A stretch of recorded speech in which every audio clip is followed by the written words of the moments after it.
E aí pessoal, tudo bem? Bem-vindos ao canal Coleção Paralela. Eu sou o Rodrigo, este é o Mestre do Terror. E bem-vindos a um vídeo mutante. É isso mesmo, esse vídeo hoje está tomado pelos mutantes aqui no canal. Porque é um vídeo no qual eu decidi mostrar a minha tríade número 1 dos mutantes neste canal, né? Por que é a minha tríade mutante número 1? Porque eu separei aqui 3 edições número 1, né, com o tema mutantes, né, principalmente X-Men, mas tem aqui uma edição do X-Factor também. Edições estas lançadas naquela época em que os mutantes, em que os X-Men principalmente estavam muito hypados, o que eu confesso acabou me fazendo inclusive desgostar dos personagens, né? Nunca foram exatamente os meus personagens prediletos, os mutantes da Marvel. Alguns dos mutantes sim, tipo Wolverine, gostava muito, Colossus, né? Mas com aquele hype que eles tiveram, aquela ascensão meteórica que todo lado era X-Men, todo lado era mutante, 55 mil revistas diferentes com títulos para falar dos mutantes, desenho animado na TV e o escambau.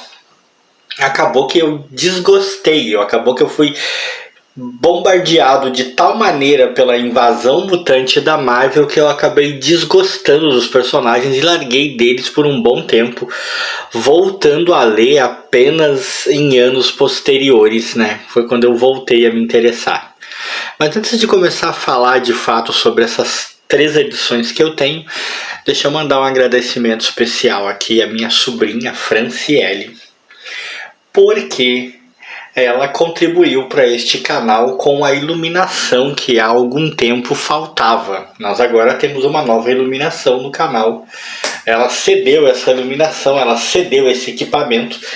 Eu não vou mostrar o equipamento aqui, não vou ficar virando a câmera para mostrar, porque né, é complicado aqui o enquadramento da câmera. Eu já falei sobre isso, vocês sabem disso, é uma coisa que eu também pretendo melhorar. Mas quaisquer questões mais ligadas à iluminação estão resolvidas, e na verdade resolvidas já faz um tempo que esse equipamento veio, é que agora é que eu pude começar a usar, graças a minha queridíssima Fran, minha sobrinha. Beijinho, sobrinha, muito obrigado pelo equipamento, que muito útil será.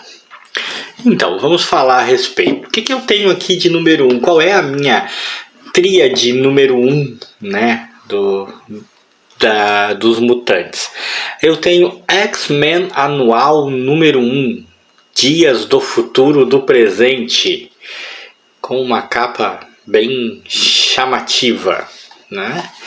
Depois eu tenho a X-Men Gigante número 1, né, edição especial. Eu tenho, na verdade, 260 páginas de ação, revelação e morte. O curioso é que a Abril cortou praticamente aqui, ó, o morte. A Abril fazia umas coisas que eu vou te dizer, né? E eu tenho o X-Men Gigante número 2, se não me engano. Tá em algum lugar por aí, mas como era um vídeo para edições número 1, eu não separei. E eu tenho o X-Factor número 1, que vem com uma revista X-Men na capa, um selinho, né? 164 páginas. Isso é tipo uma prova daquilo que eu estava falando, do quanto os mutantes estavam hypados na época, do quanto só se falava nos mutantes, do quanto só se falava nos X-Men, que uma edição do X-Factor, né, com um grupo diferente de mutantes, a Abril sentiu necessidade de colocar na capa um selinho, uma revista X-Men, para chamar a atenção. Como já disse, isso aqui já ficou claro, já deu para entender, né? São todas edições da editora Abril e todas dos anos 90, se não me engano, né? Vamos ver se tem alguma data mais correta na capa aqui, ó, 1996, a do X Factor, né? A X-Men Gigante número 1. Não tô vendo. Aqui, ó. Também de 1996. Vejam que era aquilo que eu falei, né? Derramando nas bancas publicações com os mutantes. E a X-Men anual número 1, vamos ver aqui. 1994. Vocês veem, anos 90 basicamente, de 94 a 96, só se queria falar de mutantes, era só o que se tinha para dizer. Eu acho que até o mestre do terror estava enjoado. Essa aqui, Dias do Futuro do Presente, na X-Men anual número 1, trazia, né, X-Men, X-Factor, Novos Mutantes e ainda o Quarteto Fantástico, né, em aventuras que até posteriormente eu fiquei sabendo, né, são bastante apreciadas pelos fãs dos mutantes, né? Tem muita gente que curte, claro que sempre tem quem não curte, né? Mas tem muita gente que curte e são aventuras bem lembradas, né? Aí nós temos aqui argumentos do Walt Simonson, né, e do Chris Claremont. Os desenhos ficaram nas mãos de Jackson Guice, Johnny Bogdanov, Terry Schumacher, Chris Von Stack e Arthur Adams. Eu confesso que eu não conheço bem nenhum dos desenhistas e não morro de amores pela arte que eu vejo dentro dessa edição, né? Mas aqui contém um arco de histórias considerado bem importante para o fã dos mutantes, mas infelizmente para esse que vos fala, um arco que eu considero esquecível. Tanto que sinceramente eu li, não são edições novas, estão comigo há bastante tempo, tá? Eu li, mas não me recordo direito da história. Eu costumo dizer que quando isso acontece, pelo menos comigo, quando uma história não me marcou o suficiente para eu lembrar dela, quando eu consegui esquecê-la totalmente, é porque alguma coisa realmente estava errado, né? É o que se passa aqui com esse X-Men, né, Dias do Futuro do Presente. Eu já acho esse título horrível também. Né, não conseguiu me prender e eu realmente não lembro do material que está aqui. Talvez eu devesse reler para ver se numa segunda leitura me conquista mais. Depois temos a X-Men Gigante, né? A número 1. A número 2, como eu disse, eu li e eu lembro que eu até gostei de alguma coisa do material da número 2, né? A número 1 tá aqui, A Canção do Carrasco, com roteiros do Scott Lobdell, Peter David e Fabian Nicieza. Tem bons roteiristas, desenhos do Brandon Peterson, do Jay Lee, do Andy Kubert e do Greg Kupalo. Eu conheço só, eu acho que o Kubert e o Jay Lee, eu conheço assim, né? A ideia, como eu disse, era surfar totalmente na onda mutante, aproveitar que os mutantes estavam em voga, aproveitar que os mutantes estavam vendendo. Então a Abril reuniu num encadernadinho aqui uma porrada de aventuras mutantes, né, com uma determinada fase em que eles estavam todos os grupos lidando com o apocalipse, né, e por aí vai. E me perdoem os fãs e tal, mas para mim uma fase bastante genérica. Eu confesso que eu sinto uma certa quase compulsão a dizer uma fase confusa, mas eu acho que não seria justo, porque como eu não me dediquei a acompanhar todos os arcos, toda a trama, né, as histórias aqui reunidas não são, né, certamente o arco inteiro e tal, né, não começou aqui, nem nada disso, tem muita coisa que eu perdi, então talvez seja injusto da minha parte dizer que é confuso, talvez tenha sido confuso só para mim, mas são histórias que me pareceram sempre muito genéricas. Os X-Men parecem um grupo de fugindo de uma novela mexicana, sempre muito sofrimento, muita picuinha interna entre eles, né? Nossa, que esses caras sofridos, sempre passando mil problemas, mil perrengues, né? Disfunções entre os grupos, gente que se odeia, gente que se gosta, ou seja, eu não consegui me prender também. Eu tenho melhor lembrança desse material, dessa revista aqui, do que desta. Sabe-se lá por quê. Né? Talvez principalmente por causa do conflito, né, que está na capa aqui, e do Cable. Mas também não é um material que tenha assim me deixado extremamente inspirado. Por último, a X Factor número 1.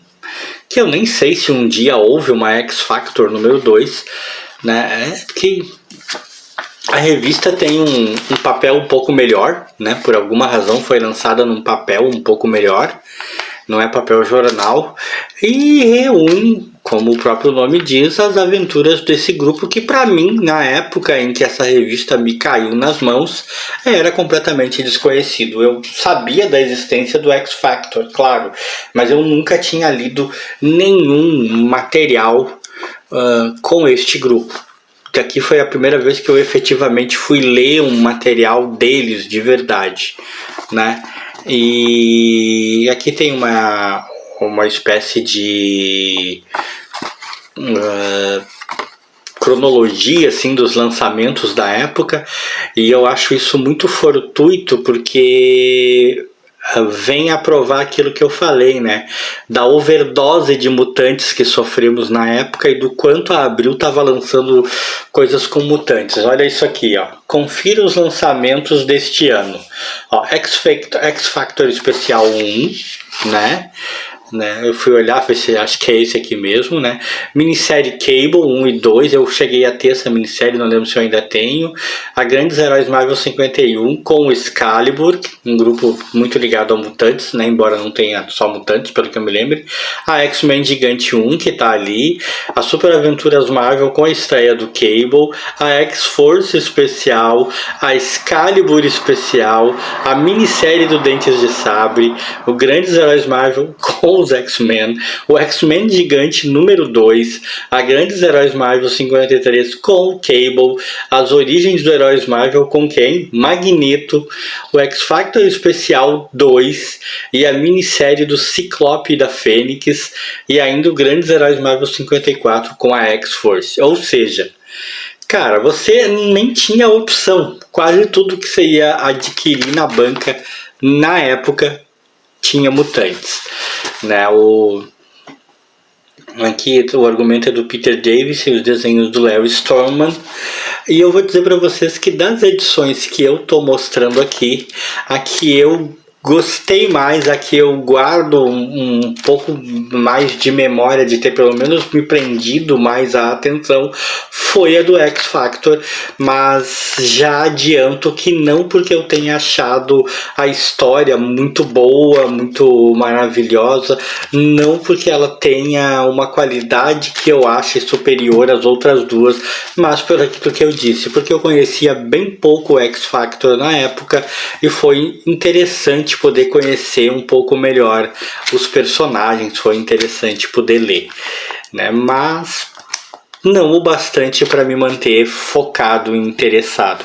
A verdade é que dessa grande tríade mutante número 1 que eu tenho, né, com exceção do X-Men Gigante número 2, que eu acabei comprando muito antes do número 1, comprei em banca por falta de opção, eu lembro bem, procurei na banca, não tinha nada, o X-Men Gigante número 2 era o que melhor tinha na época, naquela banca, e isso na época que comprava em banca ainda, né? Mas são edições das quais eu não teria vontade de comprar o número 2, nunca tive vontade de adquirir as outras edições, não cheguei a ter vontade de colecionar, né? Claro, né? Atenha-se ao fato de que eu estou falando, tipo, na época em que eu as adquiri. porque os mutantes estavam de tal maneira sendo explorados, estava tão difícil eu ler alguma coisa que não tivesse a ver com o universo mutante, que, como eu falei, encheu o saco.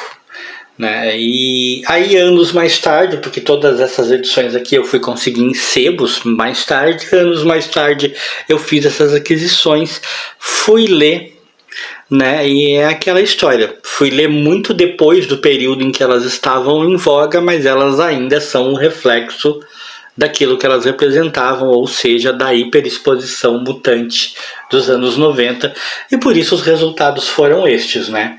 Não curti quase nada dessas duas edições, consegui achar um pouco mais interessante a do X Factor. Não sei se numa terceira leitura agora eu mudaria de opinião, vai saber, né?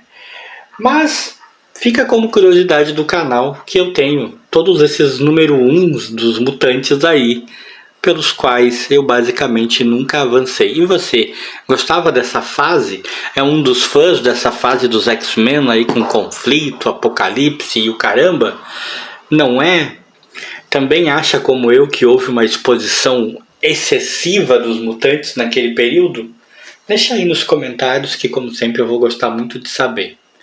E se você gostou desse vídeo, like aí pra mim e pro Mestre do Terror.